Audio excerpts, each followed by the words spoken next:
The cash or the current assets skyrocketed in 2018 to 67 million. That our resource speaker has connection to Lucky South 99. I wish to rule out, to verify, ito po bang mga movement ng pera na ito, after all, he is the one who mentioned na hindi ito galing sa POGO. Let the Quad verify. Congresswoman Luistro, you're recognized. Thank you, Mr. Chair. With all due respect to Attorney Harry Roque. Attorney, for the record, kayo po ba ay may pamilya? Meron po. Maaari niyo po bang banggitin ang pangalan ng inyong asawa? Si Myla Roque po. And I understand, Attorney Harry Roque, that your wife, Myla Roque, is likewise a government employee. Do you confirm? Former. She no longer is. She used to be She a used to be. government employee. Yes, ma'am. May we be enlightened, Attorney Roque? Saan po ba siya nagtrabaho before? Well, let me correct, ma'am, your statement that she was a government employee. She was not, because she was a private representative to the Board of Trustees of the Pag-ibig Fund. And her category as a as a private sector representative did not make her a government employee. As in fact, she was not covered by GSIS, and there's even an issue on whether or not the private sector representative should even file a SIL. Nevertheless, Attorney Roque, as private representative of Pag-ibig Board of Trustees, what benefits or allowances does she receive? She gets per diem, per hearing, Per diem per hearing, per meeting, I should per say. meeting. Yes, And Your may Honor. we be enlightened, kailan po ba siya na-appoint as private representative dito sa Pag-ibig Board of Trustees? If I'm not mistaken, it was around 2017. 2017? If And I'm not when, mistaken po. when did it end, Attorney Roque? It ended, if I'm not mistaken, 2022 or 23, Your Honor. I cannot remember 2022 exactly. and 2023. And you will agree with me that during the time of the appointment of your wife as private representative of Pag-ibig Board of Trustee, the president was then President Rodrigo Roa Duterte.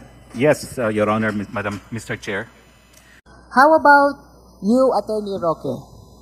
Did you get any government appointment during those times?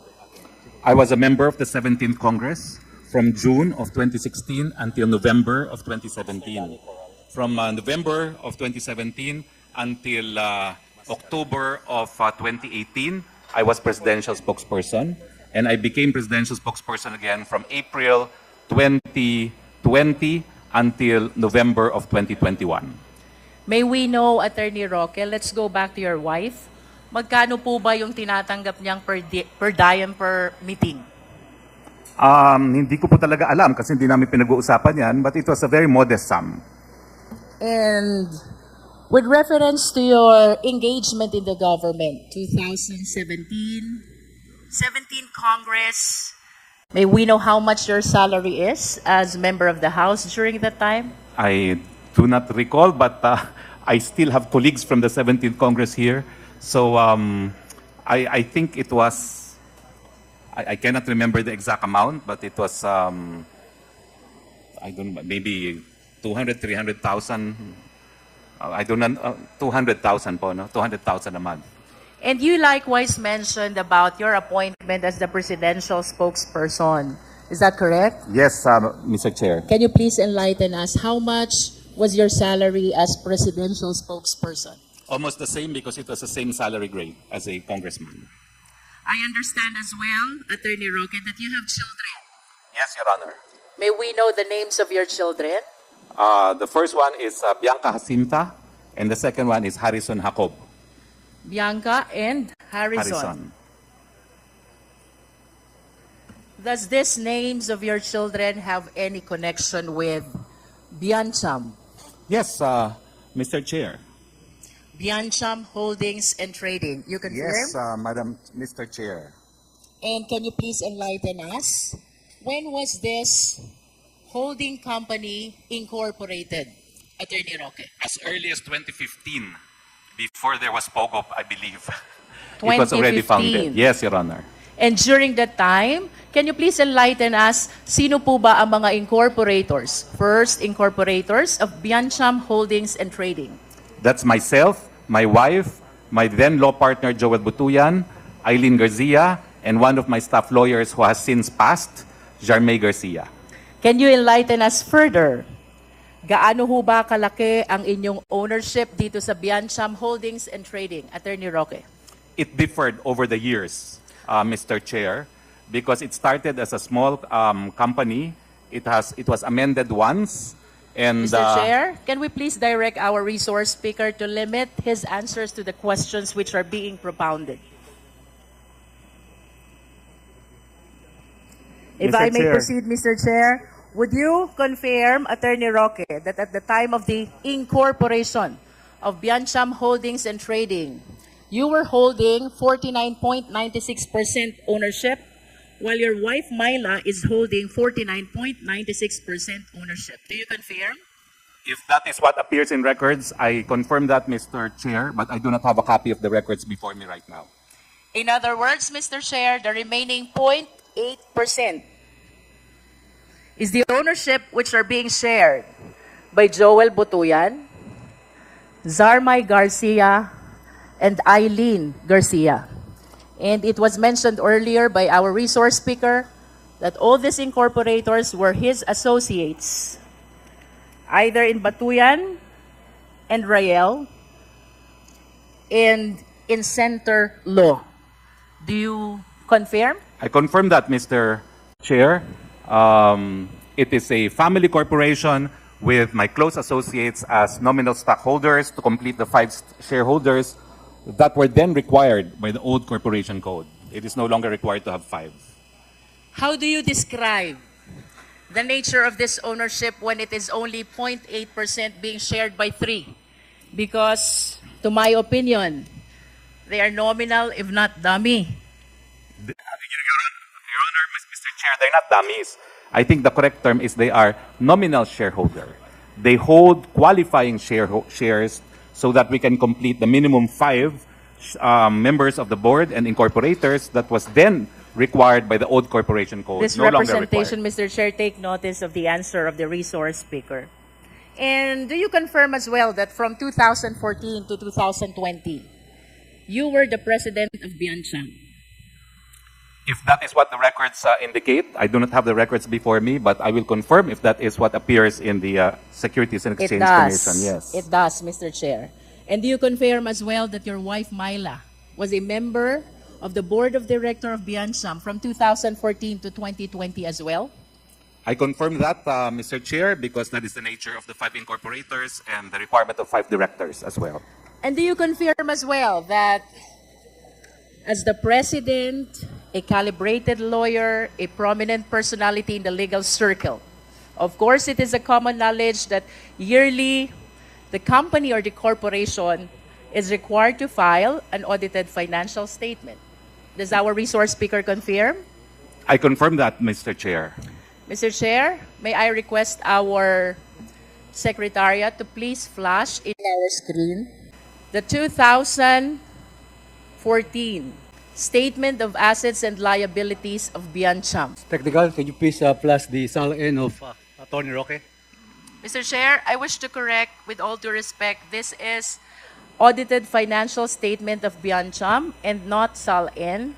And I am requesting that the page of assets be flashed in the screen. This is 2014.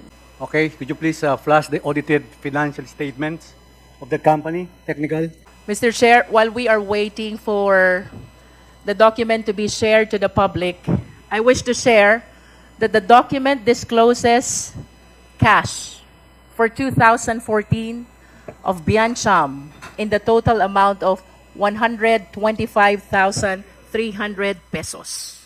And then, Mr. Chair, I wish to invite as well the attention of the public, especially the Quad, to the 2015 audited financial statement of Biancham. Noticeably, the cash increased from 125,000 from 2014 to 3,125,300 pesos in 2015.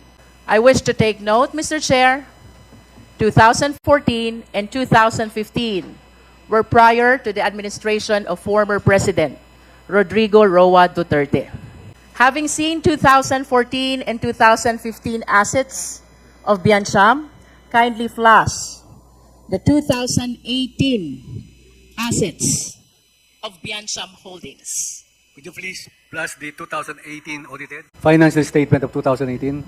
For the information of the committee, Mr. Chair, from 125,000 in 2014 to 3 million in 2015, the cash or the current assets skyrocketed in 2018 to 67,775,800 pesos. With all due respect, Attorney Roque, saan po nanggaling itong napakalaking perang ito? Please enlighten us. Nagbenta po ang pamilya ko ng isang 1.8 hectares na lupa sa multinational village, Parañaque. We sold it to the Velarde Group. In turn, the Velarde Group swapped it to the SM Group. And our 1.8 hectares now is where the SM warehouse is located. And can you please enlighten us? Magkano po ba ang pinagbentahan nyo ng property na nabanggit ninyo? Ang zonal valuation po, nung panahon ng binenta Mr. namin... Chair, we are asking about the selling price, not the zonal valuation. Ma'am, because the selling price is the zonal valuation, it was 12,000 per square meters times... Not at all times, Mr. Chair. No, The zonal valuation is not always the selling price of the property, and that is a common knowledge. Please enlighten the Quad. How much was the selling price of your property, which was the source of your 67,775,800 pesos cash of Biancham in 2018? I do not remember the exact amount, but it is roughly for the 1.8 hectares, 216 million, Mr. Chairman. Mr. Chair, in line with the answer of the resource speaker, I respectfully move that we be provided with a copy of the sale document, the deed of sale of the property that was mentioned by our resource speaker. Mr. Chair. Mr. Chair, may I manifest that I have a PowerPoint presentation that I intended to use, and I precisely included in the PowerPoint presentation the deed of sale, Your Honor, of this property of 1.8 hectares in multinational village, Parañaque. Mr. Chair, that will depend on the Quad if he will be allowed to make his presentation, Mr. Chair. If I may proceed, Mr. Chair? Yes, please proceed, and we will decide on that request by the resource persons at the appropriate time. Please proceed. I understand as well that in view of your appointment as presidential spokesperson, you are likewise bound by Republic Act number 6713. That is the Code of Conduct and Ethical Standards for Public Officials and Employees. May I ask our resource speaker, ito po bang 67,775,800 pesos? Did you disclose this in your statement of asset and liabilities and net worth? I remember I declared cash of 60 million, Mr. Chair, in my SALN. What explains the disparity? Why not declare the 67 million instead of 60 million cash only? Because I did not have 67 million in cash at that point in time, Mr. Chairman. I had other assets, but the cash was 60 million at the time when I last filed my SALN as presidential spokesperson, Mr. Chair.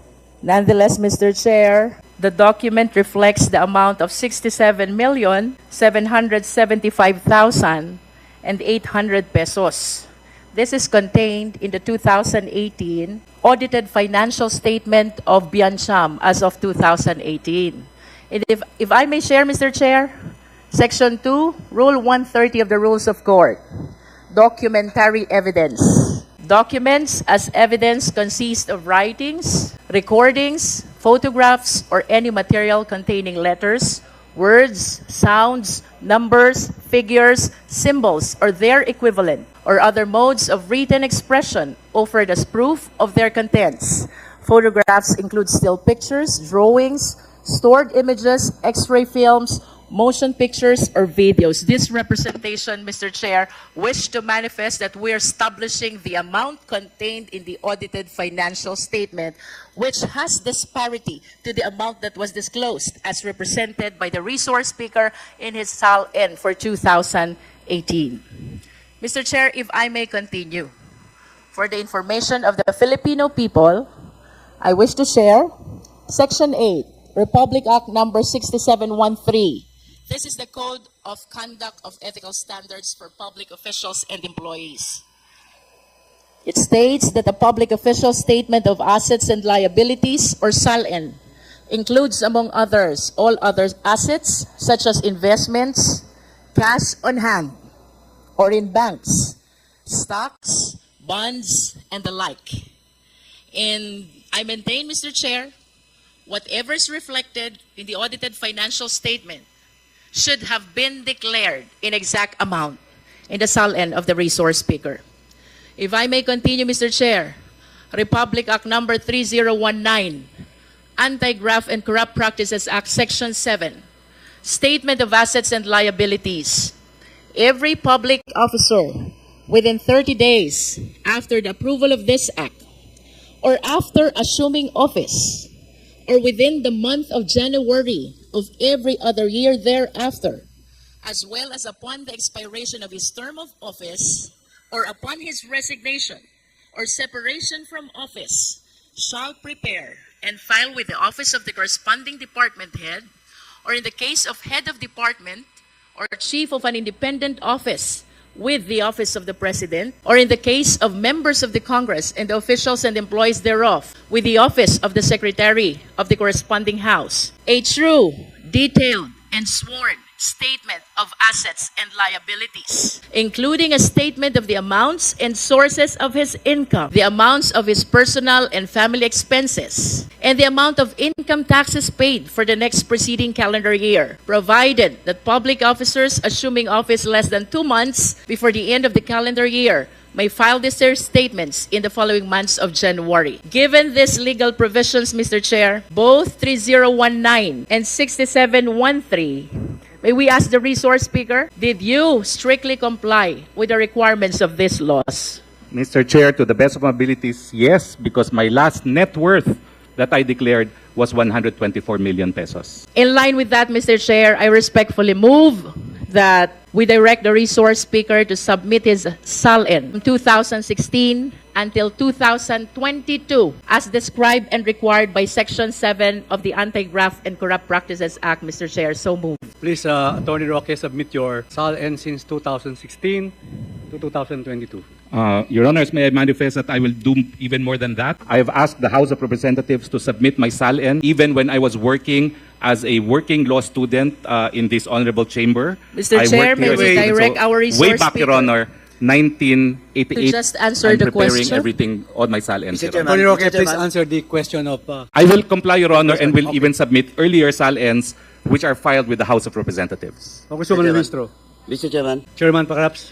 Mr. Chairman, let me remind our former colleague, Attorney Harry Roque, please do not talk unless until you're recognized by the chairman. I am so reminded, Mr. Chair. Thank you. Congresswoman Chair. Luistro, please proceed.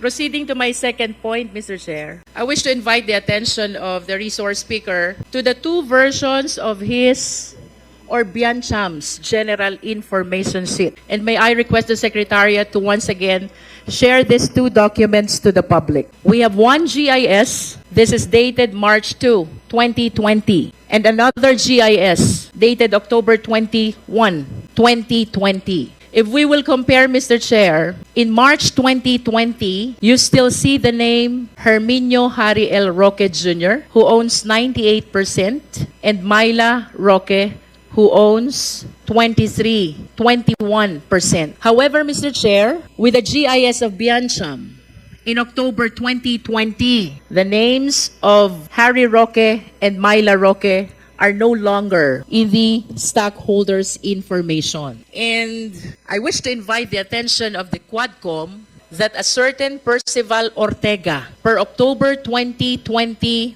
GIS, is now the owner of 99.99% ownership of Biancham Holdings. Can we request the resource speaker to enlighten us on this? Yes, Mr. Chair.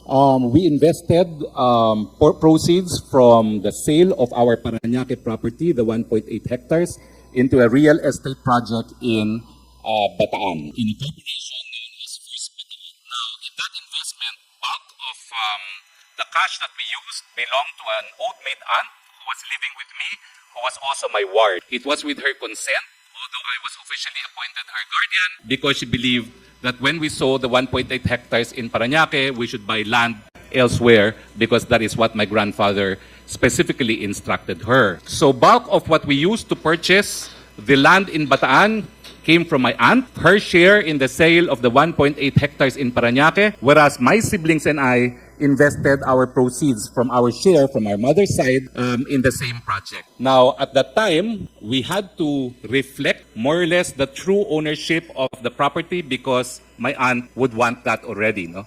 So what we did was we hired one of my friends, one of my lawyer friends who knew everyone, who knew my aunt, who was a retired judge, who knew my brothers and sisters, who knew me, to act as trustee because we were in the process of allocating the correct amount of shares for everyone. Because what happened was when the Parañaque sale happened, two of my siblings did not join us in the investment. So we had to reflect, we have to put it first in the name of a lawyer in trust as we arrange eventually how the property will be divided amongst us. Unfortunately, my aunt has since died, and we are now in the process of settling her estate. And so Attorney Ortega stands as trustee representing the estate of my aunt. And that is why there had to be a reorganization which will also have to await final resolution upon approval of my aunt's estate, which is actually judicial because my aunt left a will. Mr. Chair, I wish to invite the attention of our resource speaker to these two documents, notwithstanding the fact that there was a trust agreement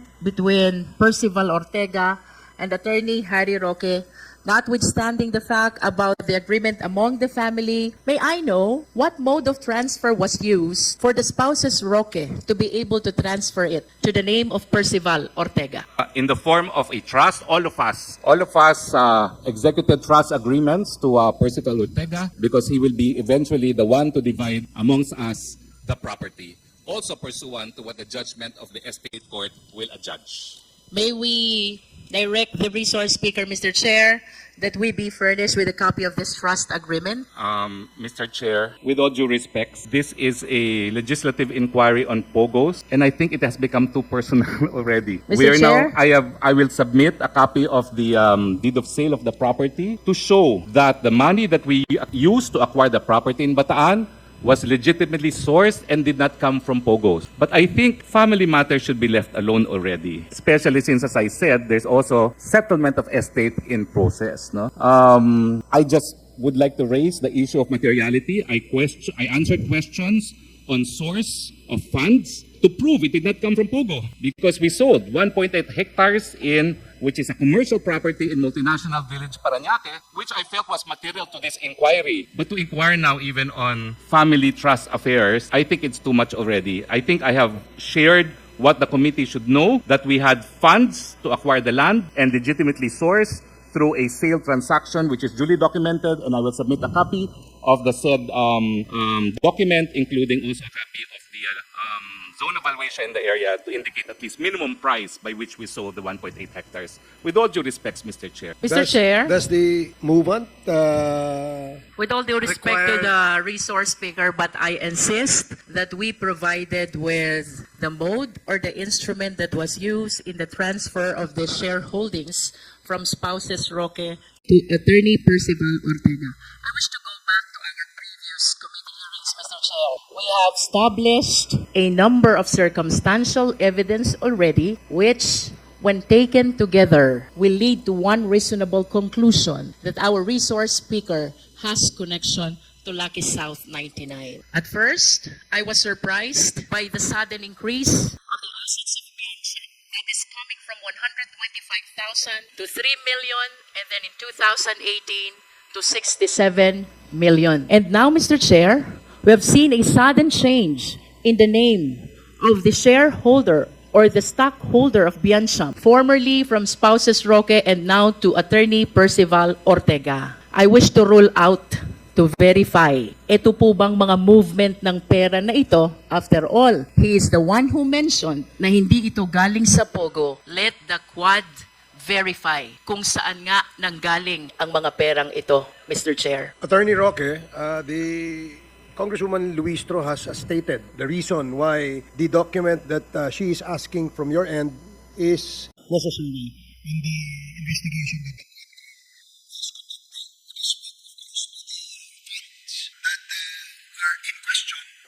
the committee should be convinced. Following the questions raised by Congresswoman Luistro, the committee must be convinced that indeed the proceeds of the sale of your property is the one that is now being reflected as the assets of the Biancham Corporation. So I would ask our resource persons to please comply with the request of Congresswoman Jinky Luistro. I will comply, Mr. Chair, but may I be allowed to say that I differ with the good Congresswoman's conclusion that circumstantial evidence have linked me with POGO. I assert that my relationship with Sandra Ong was a professional relationship, and I think the deed of sale over 1.8 hectares of land will prove where we sourced the funds to buy the Bataan property. Thank you, Mr. The Chair. manifestation of our resource persons is noted. Mr. Chair. Please proceed, Mr. Chair. Congresswoman. Is this related to Yes, yes. with the indulgence of Please, Congresswoman with the indulgence Luistro? of Congresswoman Luistro. Chairman Abante, you're Should recognized. she make a motion to that, Mr. Chair, in effect? I already moved, Mr. Chair, that he be directed to submit to us a copy of the mode of transfer if that is indeed a trust agreement. Yes, Congressman Abante, the resource persons has stated that he will comply with the request of the Quadcom. As resource speaker said, he will comply. I second the motion. So please proceed, Congresswoman Luistro. Mr. Chair, I just want to share to the public that the other and common modes of transfer of these shareholdings are by way of sale or assignment. And if these are the cases or the modes that which were adopted by Biancham, I believe that there's an obligation to pay the necessary taxes for the transfer. I wish to read, Mr. Chair, Section 254 and 255 of the tax code as amended. The state can file a criminal case for tax evasion against any taxpayer who willfully attempts in any manner to evade or defeat payment of any tax imposed by the tax code. Given this legal provision, Mr. Chair, I wish to move, or may I move as well, that we direct the resource speaker to submit his income tax return for 2018 declared in 2019. Mr. Chair. So moved. There is a motion that the resource person submit a copy of his income tax return for the period 2018. The supposed income was generated 2018, but I believe, Mr. Chair, that by practice it will be disclosed by 2019 income tax return, filed in 2019. There is a motion, as clearly stated by Congresswoman Jinky Luistro, to require the resource person to submit income tax return on the period covered. Is there Mr. Chair? a second? Mr. Chair, may I inquire? Because the sale of real estate... Mr. Chair, Yes, Congressman Akop. I think we have a motion to settle Okay. before this resource person can speak. Yes, Your Honor.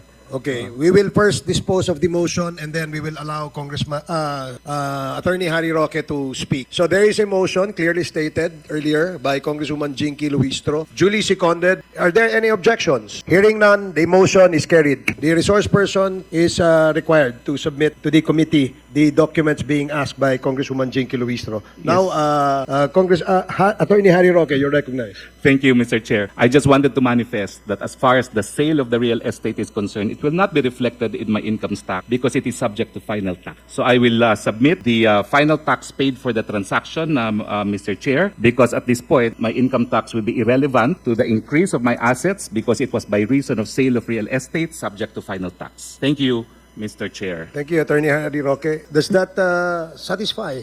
This representation takes note of his manifestation, but this representation maintains as well the submission of the ITR declared in 2019. Okay, so the resource person has learned that the requirement of Congresswoman Luistro is the income tax return of 2020. Okay, thank you.